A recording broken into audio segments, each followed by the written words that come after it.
नमः त्रयोगेशाय नमः त्रयोगेशाय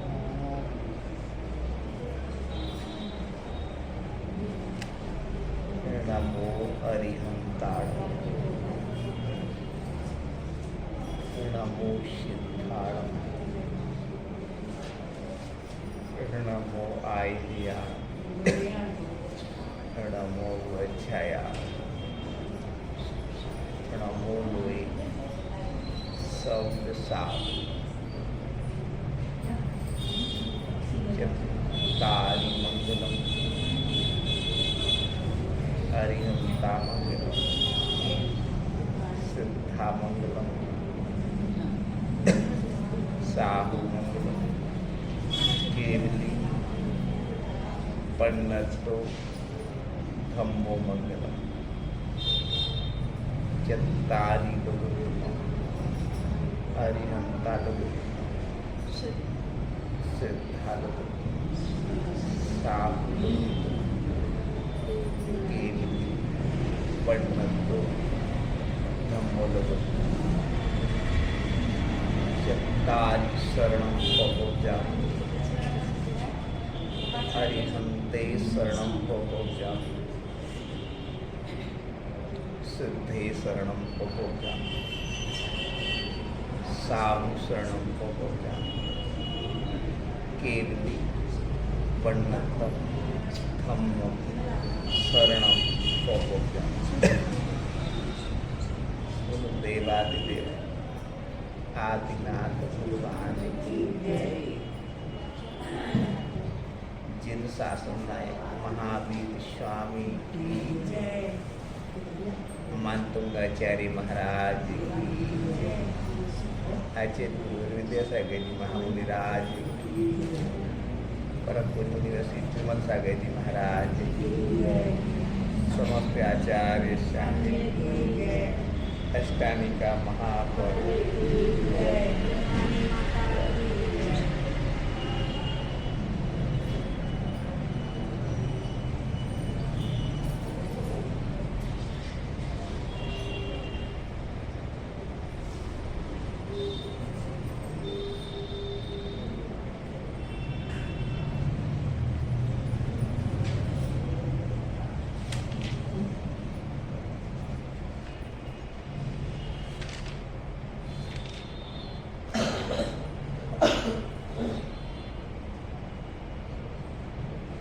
जंगल श्रेणी अलाम्बु दंतु प्रसून बीजापुर चार हाणवः नंबोगण शैल विहारिणश्च स्वस्ति क्रियासु परमर्षि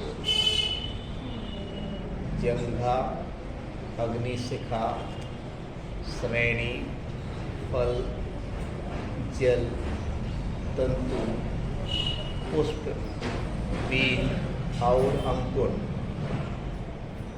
पर चलने वाली चार रिद्धि के धारक तथा आकाश में स्वच्छंद विहार करने वाले मुनिवर हमारा कल्याण करें। जंघा अग्निशिखा श्रेणी फल जल तंतु पुष्प बीज और अंकुर पर चलने वाली मतलब उस पर चलते तो हैं लेकिन उससे घात नहीं होता जीवों का। हाँ, अंकुर पर चलने वाली मतलब ऊंचाई पर चलने वाले चार रिद्धिधारी रिद्धि के धारक तथा आकाश में स्वच्छंद विहार करने वाले मुनिवर हमारा कल्याण करें।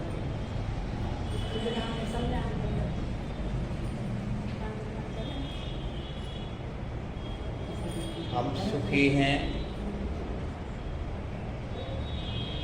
तो अपने कारण से और दुखी हैं तो अपने कारण से। यदि हमें सम्मान मिल रहा है तो अपने कारण से और अपमान मिल रहा है तो अपने कारण से। हम व्यवहारिक जीवन में धनवान हैं तो अपने कारण से और निर्धन हैं तो अपने कारण से। अधिकांशतः हम स्वस्थ हैं तो अपने कारण से और अस्वस्थ हैं तो अपने कारण। ये बात से जिनवाणी में की शरण में आकर के हम महसूस कर सकते हैं। सीता कितने सुखों में पली बड़ी होंगी, लेकिन जब उनके खुद के कर्म का उदय आया तो कितना उनके लिए उपसर्ग सहना पड़ा। ऐसे ही हम अपने जीवन में कितना ही ऐसा सोचें कि जैसे दूसरे लोग हैं जो हमें सुखी दिख रहे हैं व्यवहारिक जीवन में, वैसे ही हम हो जाएं। सच्चे अर्थों में तो हमें सुख और दुख की परिभाषा भी पता नहीं। हम सुखाभास को सुख मानते हैं और उसी में हम अपने जीवन को लगा देते हैं। जैसे कोई के पास पैसा है तो हम उसे सुखी मान लेते हैं। उसे किसी को 4 शब्दों का ज्ञान हो गया है, धर्म का ज्ञान भी हो गया, गाथाएं आने लगी कुछ, तो अपन उसे ज्ञानी मान लेते हैं। या कोई अच्छा बलशाली है, शरीर से स्वस्थ है तो उसी सुखी मान लेते हैं। कोई ऊंचे कुल में पैदा हो गया है तो उसी सुखी मान लेते हैं। ये हमारा भ्रम तब टूटता है जब आपके पास वो चीज़ आ जाए फिर भी आप सुखी ना हो। क्या होता है, जैसे आपने व्यवहारिक जीवन में अनुभव किया होगा, जो चीज़ जब तक अपने पास आती नहीं है तो उसका महत्व मालूम होता है। जैसे वो आती है तो 2, 4, 8 दिन बाद ऐसा लगता है कि उसका आना नहीं आना सब बराबर है। ऐसा उदाहरण नहीं देना चाहिए, फिर भी आपको बताएं। जैसे आपके यहाँ वॉशिंग मशीन नहीं, जिससे आप सोच रहे वॉशिंग मशीन होना चाहिए होना चाहिए होना चाहिए, और वॉशिंग मशीन आ गई तो 2-4 दिन तक तो आपको ऐसा लगा कि आ गई, इसके बाद वो रूटीन में आ गया। ये लौकिक उदाहरण। आध्यात्मिक दृष्टि से देखा जाए, आपको लगता है हम ये अनुष्ठान कर लेंगे तो सुखी हो जाएंगे, ये कर लेंगे तो सुखी हो जाएंगे, तो आपको उन क्षणों में तो अच्छा लगा, लेकिन बाद में लगा कि यार उससे भी कुछ फ़ायदा नहीं हुआ। फ़ायदा हो तब जब उसे आप अपने अंतस में धारण किए रहें। कुछ जब तक अपन मोबाइल में चार्ज लगाते हैं तो चार्ज करने के बाद 1 दिन तक बैटरी चलती है। अच्छी बैटरी हो तो 2 दिन चले, और अच्छी बैटरी हो तो 3 दिन चल ले। आजकल स्कीम आने लगी कि 8-8 दिन तक चलती, हम बोला 8 दिन, लेकिन 9वें दिन तो फिर आपको चार्ज पर लगाना ही पड़ेगी। हमें कई बार लगता है कि साधु लोग, ऐसा हमारे अंदर दिमाग में आता है, आप लोग साधु लोग क्यों व्यवस्थित रहते हैं? वो अपने आप को 3 बार चार्ज करते हैं, सुबह, दोपहर में और शाम को, तो उनकी आत्मा विशुद्धि से भरी रहती। और हम अधिकांशतः क्या होते हैं, अपने आप को डिस्चार्ज करते हैं। डिस्चार्ज जैसे ही नज़र उठाई वो अपन डिस्चार्ज होंगे, जैसे ही कर्णों में राग द्वेष की बातें पड़ी अपन डिस्चार्ज होंगे, अनावश्यक जगह अपन खड़े होंगे अपन डिस्चार्ज होंगे। स्वयं के कर्म के उदय भी डिस्चार्ज करते हो, बाहर के निमित्त भी ऐसे मिलते हैं। चार्ज होने के निमित्त तो सिर्फ एक हैं, सच्चे देव।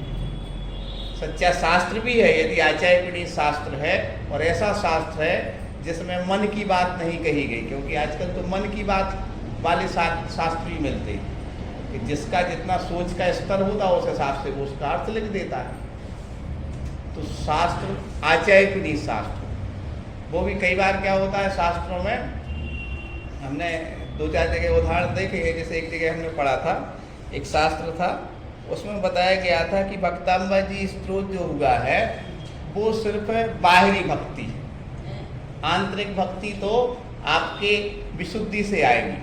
नहीं भैया, बाहरी भक्ति नहीं है, भक्ति तो वो अंदर से ही निकली, आपको बाहर की लग रही। यदि अंदर से भक्ति नहीं आई होती मानतुंगाचार्य महाराज के भावों में, तो बाहर प्रस्फुटित नहीं होती।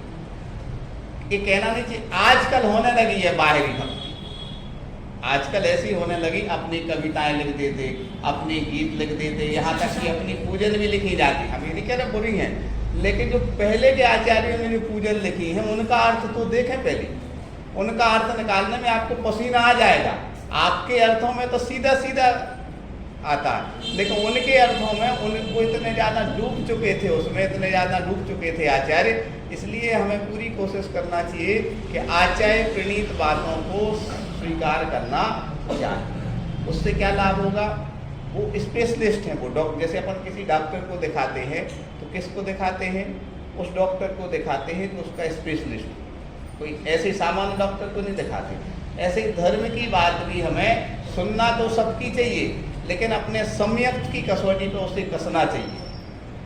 सम्यक दर्शन के 8 अंग होते हैं, रोज हमें दिमाग में रखना चाहिए 8 अंग: निसंकित, निकांक्षित, निर्विचिकित्सा, उपगूहन, अमूढ़ दृष्टि, स्थितिकरण, वात्सल, प्रभाव। यदि आप किसी की किसी से बुराई कर रहे हैं, इसका अर्थ आप सम्यक दृष्टि नहीं। कहाँ गया उपगूहन?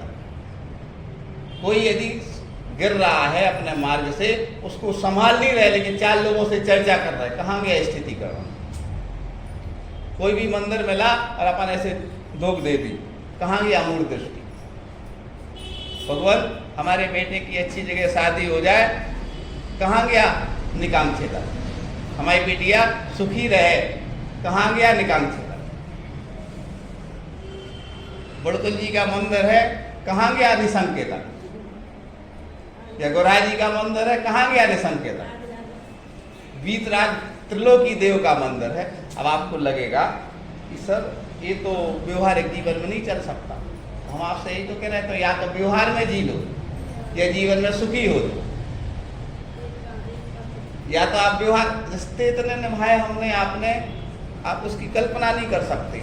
लेकिन समस्या का समाधान, पहले समस्या बता दी। बालपने में ज्ञान न लहो, तरुण समय तर नीरत रहो, अर्ध में तक सम बूढ़ापनो कैसे।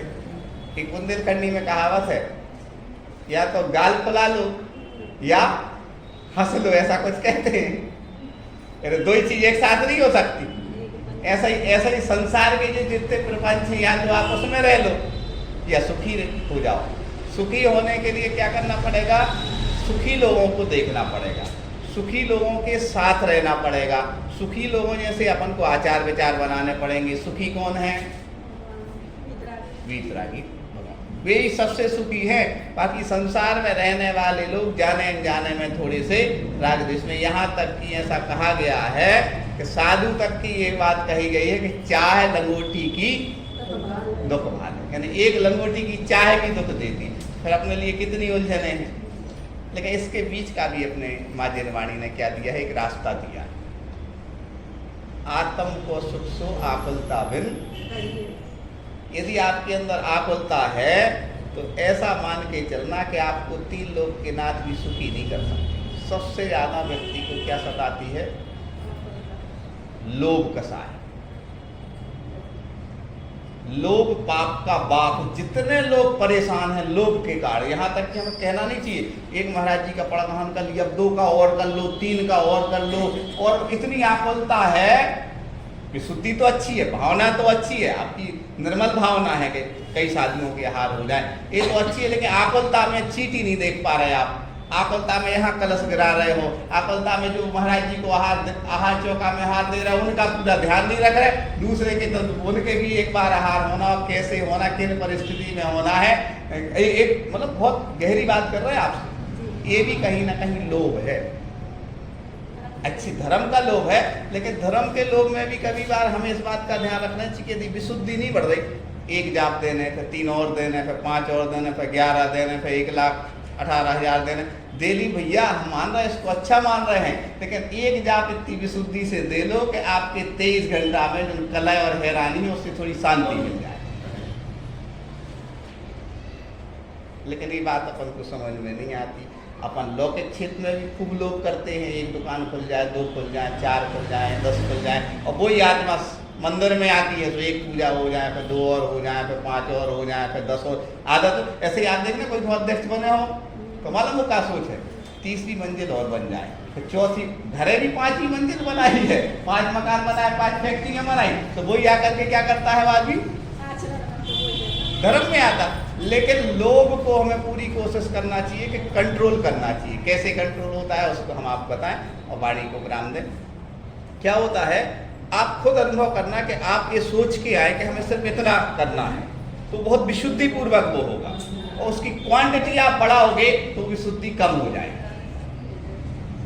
आप खुद अनुभव करना कि हमें सिर्फ एक वेदी के दर्शन करना, बहुत विशुद्धि पूर्वक करना है। आधा घंटे का समय है, एक भगवान को हम ऐसा वीतरागता से निहारेंगे, देखेंगे, और ऐसे कभी झलझला के आंसू गिर जाए तो आप बहुत विशुद्धि से भरोगे।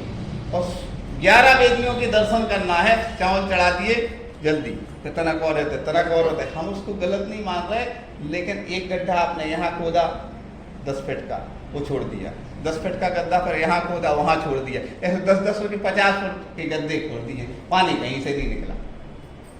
आप तो एक गड्ढा खोदे, लेकिन इतना तल्लीनता से खोदे कि उसमें से जल आ जाए। अंजन चोर ने क्या किया? हमारी बात पचाना सबके बस की बात नहीं। हम तो एक सुखी होने का जो तरीका है, जो हम अपनाते हैं, वो आपको बताते हैं। सुखी होने का इसके अलावा कोई दूसरा तरीका नहीं है। आखिरी में तो आपके मुख से मात्र ओम निकल पाएगा, आपकी इतनी सामर्थ्य भी नहीं रहेगी कि रमुकार मंत्र पढ़ सकें पूरा।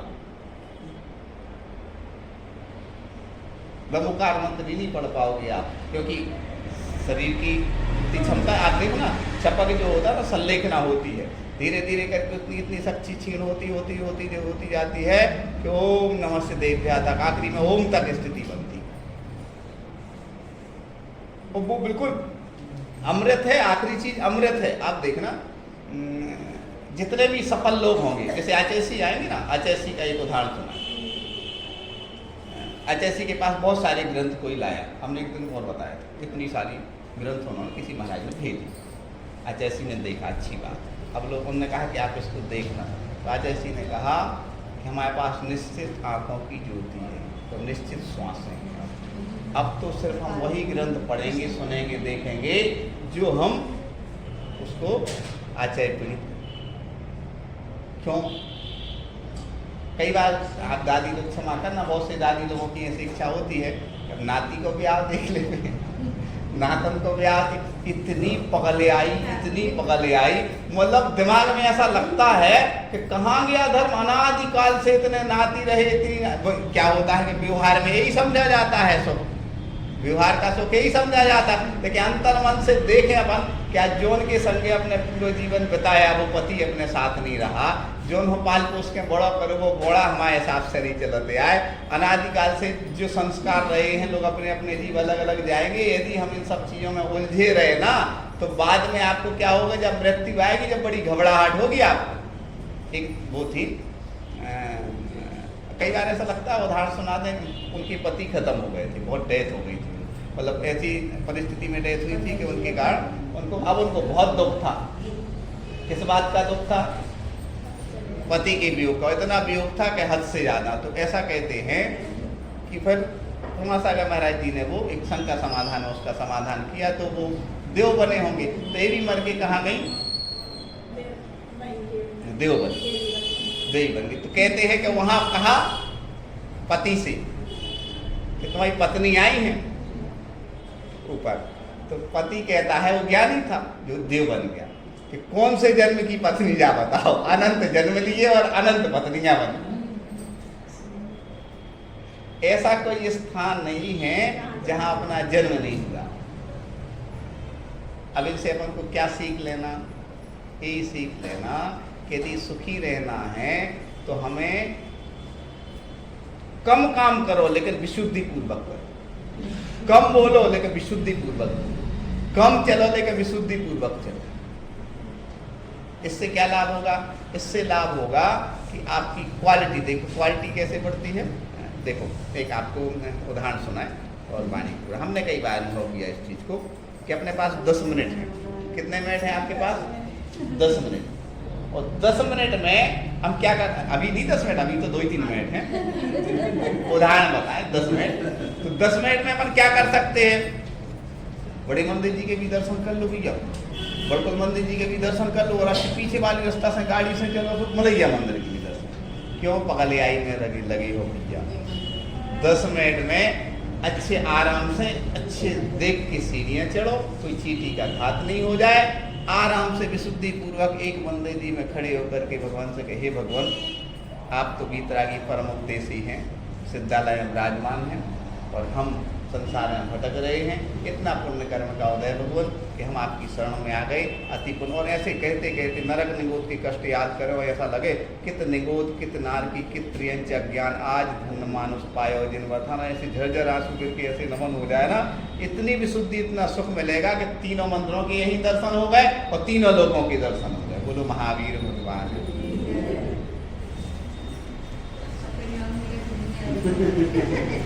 हमने बोली का 10 मिनट वो तो ज्यादा हो जाता। कोई बात नहीं। नहीं हम तो ये चाहते कि हम सुखी तो सब